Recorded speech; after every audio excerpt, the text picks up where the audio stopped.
How to desolder RC components without damage. If you have ever tried to replace or upgrade components in your remote-controlled toys, you may have faced the challenge of desoldering.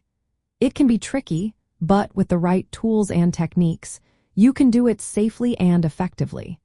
Let's break down how to desolder RC components without causing any damage.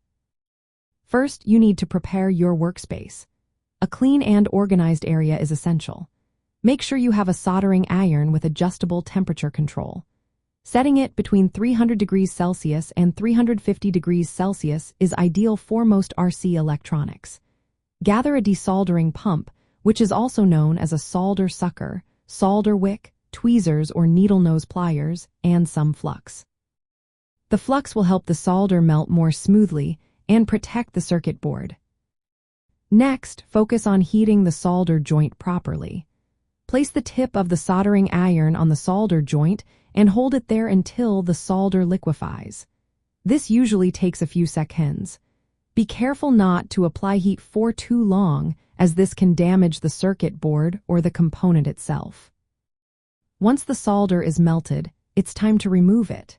If you are using a desoldering pump, position its nozzle over the molten solder and activate it to suck up the solder. Alternatively, you can use solder wick by placing it on the joint and then heating it with the soldering iron. The wick will absorb the solder.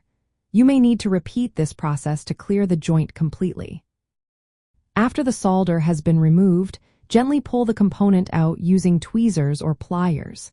If it feels stuck, reheat the joint slightly instead of forcing it out. This helps avoid lifting pads or damaging the printed circuit board. For components with multiple pins close together, heat the adjacent pins in sequence. This ensures that all the solder melts at the same time, making it easier to remove the component without stressing individual pins or the board. When working near sensitive parts, take extra precautions.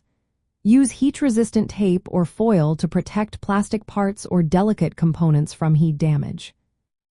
If you are dealing with surface mount devices, a heat gun or hot air station can be a good alternative. This method evenly heats the area around the component. However, be cautious to avoid overheating and damaging the printed circuit board or nearby components. By following these steps, you can maintain the integrity of the delicate electronics in your RC toys. Using the right temperature and tools will help prevent damage to circuit boards, connectors, and components. This ensures that your repairs or upgrades are reliable and extend the life of your remote-controlled toys. Always take your time and work patiently to achieve the best results.